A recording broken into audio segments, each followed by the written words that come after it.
ಎಲ್ಲರಿಗೂ price the lord. ನನ್ನ ಪ್ರೀತಿಯ ದೇವ್ರ ಮಕ್ಕಳೇ, ಮುಂಜಾನೆ ಸಮಯದಲ್ಲಿ ಪ್ರತಿದಿನ ದೇವರೊಂದಿಗೆ ಬರುವ ವಾಗ್ದಾನವನ್ನು ಎಷ್ಟು ಜನ ನೋಡುವಂತರಾಗಿದ್ರು ಪ್ರಿಯರೇ. ನಿಮ್ಮೆಲ್ಲರಿಗೂ ನಾನು ಯೇಸು ಕ್ರಿಸ್ತನ ನಾಮದಲ್ಲಿ ನಿಮ್ಮೆಲ್ಲರಿಗೂ ವಂದನೆಗಳು ತಿಳಿಸುವಂತಳಾಗಿದ್ದೇನೆ ಪ್ರಿಯರೇ. ಮುಂಜಾನೆ ಸಮಯದ್ದು ಪ್ರಾರ್ಥನೆ ಮಾಡ್ಕೊಂಡಿದ್ರೆ ಪ್ರಿಯರೇ, ವಾಕ್ಯನ ಓದ್ಕೊಂಡಿದ್ರೆ ಪ್ರಿಯರೇ, ಮುಂಜಾನೆ ಸಮಯದಲ್ಲಿ ದೇವರು ನಮಗೆ ಎಷ್ಟು ಒಳ್ಳೆ ಅದ್ಭುತ ರೀತಿಯಾಗಿ ವಾಗ್ದಾನ ಮಾಡ್ತಾ ಇದ್ದಾರೆ ಪ್ರಿಯರೇ. ಈ ಮುಂಜಾನೆ ಸಮಯದಲ್ಲಿ ನಮಗೆ ದೇವ್ರು ಕೊಟ್ಟಿರುವಂತ ಅದ್ಭುತ ವಾಗ್ದಾನವನ್ನು ನಾವು ಧ್ಯಾನಿಸಿಕೊಳ್ಳೋಣ ಪ್ರಿಯರೇ. ಗಲಾತ್ಯದವರಿಗೆ 2ನೇ ಅಧ್ಯಾಯ 20ನೇ ವಚನ.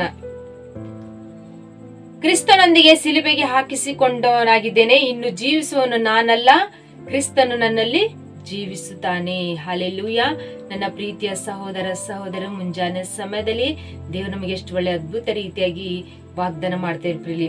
ಅಪೊಸ್ತಲರಾದ ಪೌಲರು ಹೇಳ್ತಾ ಇದ್ದಾರೆ, ಕ್ರಿಸ್ತನೊಂದಿಗೆ ಸಿಲುಬೆಗೆ ಹಾಕಿಸಿಕೊಂಡಿದ್ದೇನೆ, ಇನ್ನು ಜೀವಿಸುವವನು ನಾನಲ್ಲ, ನನ್ನಲ್ಲಿ ಜೀವಿಸುವವನು ಜೀವನು ಇರುವುದು ಜೀವಿಸುವುದಕ್ಕೆ ಹೊರತು ಸಾಯುವುದಕ್ಕೆ ಆಗಿಲ್ಲ. ಮನುಷ್ಯನ ಜೀವನ ಜೀವಿಸುವುದಕ್ಕೆ ಹೊರತು ಸಾಯುವುದಕ್ಕಿಲ್ಲ ಪ್ರಿಯರೇ. ಅವಾಗ ಅನೇಕ ಜನರು ಜೀವಿಸುವಂತೆ ಮುಂಚೆ ಸಾಯುವುದನ್ನೇ ಮಾತಾಡ್ತಾ ಇರ್ತಾರೆ ಪ್ರಿಯರೇ. ಅಯ್ಯೋ, ನಾನು ಸತ್ತರು ಒಂದು ಇದ್ದರು ಒಂದು, ನಾನು ಸತ್ತರೆ ಒಳ್ಳೇದ ಎಂಬುದಾಗಿ ಆ ರೀತಿಯಾಗಿ ಮಾತಾಡ್ತಾರೆ ಪ್ರಿಯರೇ. ಸಾಯೋದಕ್ಕಿಂತ ಮಾತಾಡ್ತಾರೆ. ದೇವರು ನಮ್ಮನ್ನು ಸಾಯೋದಕ್ಕಾಗಿ ಸೃಷ್ಟಿಸಿಲ್ಲ, ನಮ್ಮನ್ನು ಜೀವಿಸೋದಕ್ಕಾಗಿ ದೇವರು ಸೃಷ್ಟಿಸಿದನೆ ಎಂಬುದಾಗಿ ನೋಡ್ತೇವೆ ಪ್ರಿಯರೇ. ಕ್ರಿಸ್ತನಿಗಾಗಿ ಜೀವಿಸುವ ಮೊದಲು ಕ್ರಿಸ್ತನಿಗಾಗಿ ಸಾಯೋದಕ್ಕಿಂತಲ್ಲ ಮಾತಾಡ್ತಾ ಇರ್ತಾರೆ ಪ್ರಿಯರೇ. ಒಂದು ಸ್ಥಳ ಒಬ್ಬ ಯೌವನಸ್ಥನು ಒಂದು ದಿವಸದಲ್ಲಿ ಒಬ್ಬ ಯೌವನಸ್ಥನು ಹೇಳ್ತಾನೆ, ಸಿಸ್ಟರ್, ನಾನು ದೇವರಿಗಾಗಿ ರಕ್ತ ಸಾಕ್ಷಿಯಾಗಿ ನಾನು ಸಾಯಬೇಕೆಂಬುದಾಗಿ ಹೇಳ್ತಾನೆ ಪ್ರಿಯರೇ. ಆದ್ರೆ ಆ ಸಿಸ್ಟರ್ ಹೇಳ್ತಾರೆ, ಅಯ್ಯೋ ಯೌವನಸ್ಥನೇ, ನೀನು ದೇವರಿಗಾಗಿ ರಕ್ತ ಸಾಕ್ಷಿಯಾಗಿ ಯಾಕೆ ಸಾಯ್ತೀಯ, ದೇವರಿಗಾಗಿ ನೀನು ಜೀವಿಸಿ ತೋರಿಸು ಎಂಬುದಾಗಿ ಆ ಸಿಸ್ಟರ್ ಹೇಳ್ತಾರೆ ಪ್ರಿಯರೇ. ಅದೇ ರೀತಿಯಾಗಿ ಇಲ್ಲಿ ಅಪೊಸ್ತಲರು ಪೌಲರು ಹೇಳ್ತಾ ಇದ್ದಾರೆ, ನಾನು ಸಾಯಿದ್ರು ಸರಿ, ನಾನು ಸತ್ತರು ಸರಿ, ಇದ್ದರು ಸರಿ, ನಾನು ಕ್ರಿಸ್ತನಿಗಾಗಿ ಜೀವಿಸ್ತೇನೆ ಎಂಬುದಾಗಿ ಇಲ್ಲಿ ಪೌಲರು ಹೇಳ್ತಿದ್ದಾರೆ ಪ್ರಿಯರೇ. ಆದ್ರೆ ಅನೇಕ ಜನರು ನಾನು ಸತ್ತು ಹೋಗ್ತೇನೆ, ನನ್ನ ಜೀವನ ಇಷ್ಟೇ, ನನ್ನ ಬಾಳು ಇಷ್ಟೇ ಎಂಬುದಾಗಿ ಆಲೋಚನೆ ಮಾಡ್ತಾ ಇರ್ತಾರೆ ಪ್ರಿಯರೇ. ಇಲ್ಲಾದ್ರೆ ಮುಂಜಾನೆ ಸಮಯ ದೇವರು ನಮಗೆ ಅದ್ಭುತ ರೀತಿಯಾಗಿ ವಾಗ್ದಾನ ಮಾಡ್ತಾರೆ. ನಾವು ಸಾಯೋದಕ್ಕಾಗಿ ದೇವರು ನಮ್ಗೆ ಸೃಷ್ಟಿಸಿಲ್ಲ, ನಮ್ಗೆ ಜೀವಿಸೋದಕ್ಕಾಗಿ ದೇವರು ಸೃಷ್ಟಿಸಿದಾನೆ ಎಂಬುದಾಗಿ ನಾವು ನೋಡ್ತೀವಿ ಪ್ರಿಯರೇ. ನಾವು ಜೀವಿಸುವುದು ಸರಿ, ಸತ್ತರು ಸರಿ, ನಾನು ದೇವರಿಗಾಗಿ ಜೀವಿಸ್ತೇನೆ ಎಂಬುದಾಗಿ ದೇವರು ಅಪೊಸ್ತಲ ಪೌಲರು ಹೇಳ್ತಾರೆ ಪ್ರಿಯರೇ. ನನ್ನ ಪ್ರೀತಿಯ ಸಹೋದರ ಸಹೋದರರೇ, ಈ ಮುಂಜಾನೆ ಸಮಯದಲ್ಲಿ ದೇವರು ನಮಗೆ ಅದ್ಭುತ ರೀತಿ ವಾಗ್ದಾನ ಮಾಡ್ತಾರೆ ಪ್ರಿಯರೇ. ಒಂದು ಉದಾಹರಣೆಯನ್ನು ನೋಡ್ಕೊಳ್ಳೋಣ ಪ್ರಿಯರೇ. ಒಂದು ಸಾರಿ ಒಬ್ಬ ಕೆಟ್ಟ ನಾಯಕನು ಅವನು ಜನರಿಗೆ ಬಹಳಷ್ಟು ಕಷ್ಟ ಕೊಡ್ತಿದ್ದನು, ತೊಂದರೆಗಳು ಕೊಡ್ತಿದ್ದಾನೆ ಪ್ರಿಯರೇ. ಆ ಕಷ್ಟಗಳು ಕೊಡುವಂತ ಸಮಯ ತೊಂದರೆಗಳು ಕೊಡುವಾಗ ಒಬ್ಬ ವ್ಯಕ್ತಿ ಏನ್ ಮಾಡ್ತಾನೆ ಅಂದ್ರೆ, ಆ ಕಷ್ಟಗಳಿಂದ ಇವರಿಂದ ಬಿಡುಗಡೆ ಮಾಡಬೇಕು, ಈ ತೊಂದರೆಗಳನ್ನ ತೆಗಿಬೇಕಂತೇಳಿ ಧೈರ್ಯದಿಂದ ಮುಂದೆ ಬಂದು ಆ ಒಂದು ನಾಯಕನ ಜೊತೆ ಹೋರಾಡ್ತಾನೆ ಪ್ರಿಯ. ಒಬ್ಬ ವ್ಯಕ್ತಿ ಹೋರಾಡುವಂತ ಸಮಯದಲ್ಲಿ ಅವನ ಜೀವಿತದಲ್ಲಿ ಅವನ ಹೆಂಡತಿ, ಮಕ್ಕಳು, ಅವನ ಬೆನ್ನ ಹಿಂದೆ ಇದ್ದಂತ ಅವನು ಕುಟುಂಬಸ್ಥರು ಎಲ್ಲರನ್ನು ಕಳೆದುಕೊಂಡಿರ್ತಾನೆ ಪ್ರಿಯರೇ. ಆದ್ರೆ ಅವನು ಎಲ್ಲರನ್ನು ಕಳೆದುಕೊಂಡ್ರು ಕೂಡ ಅವನಿಗೇನಿರುತ್ತೆ ಅಂದ್ರೆ, ಈ ಒಂದು ದೇಶದಲ್ಲಿ ಜನರಿಗೆ ನಾನು ಈ ಒಂದು ಕಷ್ಟದಿಂದ ಬಿಡುಗಡೆ ಮಾಡಬೇಕು, ಈ ಒಂದು ತೊಂದರೆಗಳಿಂದ ನಾನು ಬಿಡಿಸ್ಬೇಕೆ ಅಂತ ಹೇಳಿ ಅವನು ಅದೇ ರೀತಿ ಹೋರಾಡ್ತಾ ಇರ್ತಾನೆ ಪ್ರಿಯರೇ.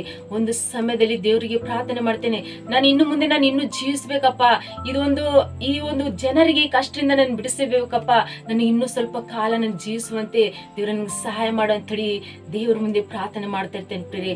ಪ್ರಾರ್ಥನೆ ಮಾಡುವಂತ ಸಮಯದಲ್ಲಿ ಒಬ್ಬ ಅವನ ಸ್ನೇಹಿತನು ಬಂದು ಹೇಳ್ತಾನೆ, ನೀನು ಎಷ್ಟು ದಿವಸ ಹೋರಾಡ್ತೀಯ, ನಿನ್ನ ಕುಟುಂಬದಲ್ಲಿ ನಿನ್ನ ಹೆಂಡತಿ, ಮಕ್ಕಳು, ನಿನ್ನ ಬಂಧು ಬಳಗ ಎಲ್ಲರನ್ನು ಕಳ್ಕೊಂಡಿದ್ಯಾ ಅಂತ ಹೇಳಿದಾಗ, ಹೌದು, ನಾನು ಎಲ್ಲವನ್ನು ಕಳ್ಕೊಂಡಿದ್ದೇನೆ, ಆದ್ರೆ ನಾನು ಇನ್ನು ಈ ಜನರಿಗೆ ಈ ಕಷ್ಟದಿಂದ ಬಿಡಿಸ್ಬೇಕು, ಈ ಸಮಸ್ಯೆಗಳಿಂದ, ಈ ನಾಯಕನಿಂದ ಎಲ್ಲ ತೊಂದರೆಗಳಿಂದ ನಾನು ಬಿಡಿಸ್ಬೇಕೆಂಬುದಾಗಿ ನನ್ನ ಅದೊಂದು ಉದ್ದೇಶ, ನನ್ನ ಬಾಳುವುದು, ನನ್ನ ಜೀವನವು, ಅದೇ ನನ್ನ ಜೀವನವು ಸಾರ್ಥಕವಾಗಿದೆ ಎಂಬುದಾಗಿ ನಾನು ಅನ್ಕೊಂಡಿದ್ದೇನೆ ಎಂಬುದಾಗಿ ಒಬ್ಬ ವ್ಯಕ್ತಿ ಹೇಳ್ತಾನೆ ಪ್ರಿಯರೇ. ಅವನು ಯಾವುದೊಂದು ಕಳ್ಕೊಂಡಿದನೋ ಅವನ ಸ್ನೇಹಿತನಿಗೆ ಅವನು ಮಾತು ಹೇಳ್ತಾನೆ ಪ್ರಿಯರೇ. ಯಾವುದಂದ್ರೆ, ಅವನು ಎಲ್ಲವನ್ನು ಕಳ್ಕೊಂಡ್ರು ಕೂಡ ದೇವ್ರ ಮೇಲೆ ಒಂದು ಭರವಸೆ, ನಂಬಿಕೆ ಇಟ್ಟು ಆ ಜನರಿಗೆ ಎಲ್ಲ ಕಷ್ಟದಿಂದ ತೆಗಿಬೇಕೆಂಬುದನ್ನು ಉದ್ದೇಶವನ್ನು ಆಗಿರ್ತೇವೆ ಪ್ರಿಯರೇ.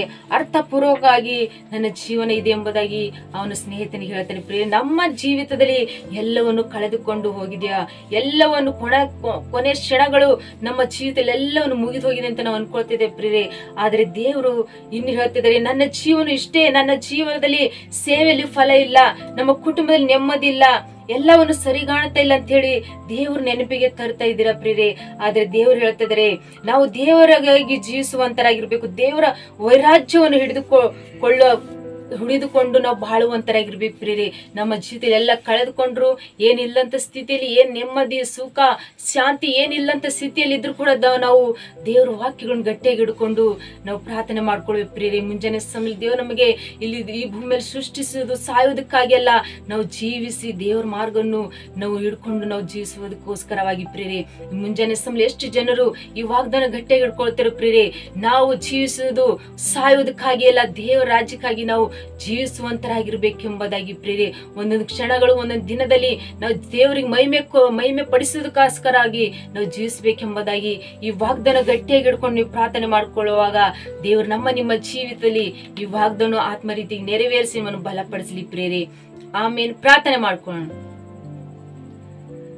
ಪರಿಶುದ್ಧನೇ ಅಪ್ಪ ತಂದೆ, ಸ್ತೋತ್ರವಾಗ್ಲಿ ಎಸ್ಯ. ಮುಂಜಾನೆ ಸಮಯ ಎಷ್ಟು ಜನರು ವಾಗ್ದಾನ ಗಟ್ಟಿಯಾಗಿ ಹಿಡ್ಕೊಂಡು ಪ್ರಾರ್ಥನೆ ಮಾಡ್ಕೊಳ್ಳುವಾಗ ತಂದೆ ಅವರ ಕುಟುಂಬದಲ್ಲಿ ವಾಗ್ದಾನ ನೆರವೇರಿಸಿ ಆಶಿಸು ಬಲಪಡಿಸಿರಿ ತಂದೆ. ಎಷ್ಟು ಜನರು ಕಮೆಂಟ್ಗಳ ಮೂಲಕ ರಿಕ್ವೆಸ್ಟ್ ತಿಳಿಸುವಂತ ಪ್ರತಿಯೊಬ್ಬರ ಜೀವಿತದಲ್ಲಿ ತಂದೆ ಅವರಿಗೆ ಅನಾರೋಗ್ಯ ಇಲ್ಲದಂತ ಸ್ಥಿತಿಯಲ್ಲಿ ಪ್ರಭಾ ಆರೋಗ್ಯನು ಕೊಡ್ರಿ. ಅವರು ಆ ಅನಾರೋಗ್ಯ ಸ್ಥಿತಿಯಲ್ಲಿ ತೆಗೆದು ಹಾಕಿರಿ ಪ್ರಭಾ. ಯಾವ ಕಷ್ಟದಿಂದ, ಯಾವ ಸಮಸ್ಯೆಗಳಿಂದ, ಯಾವ ಒಂದು ಇಬ್ಬಂಧದಿಂದ ಅವ್ರಿಗೆ ವಿಡಿಯೋ ನೋಡ್ತಾ ಇದಾರೆ ತಂದೆ, ಅವ್ರಿಗೆ ವಾಗ್ದಾನ ನೆರವೇರಿಸಿ ಪ್ರಭಾ ಅವ್ರ ಜೀವಿತದಲ್ಲಿ ತಂದೆ.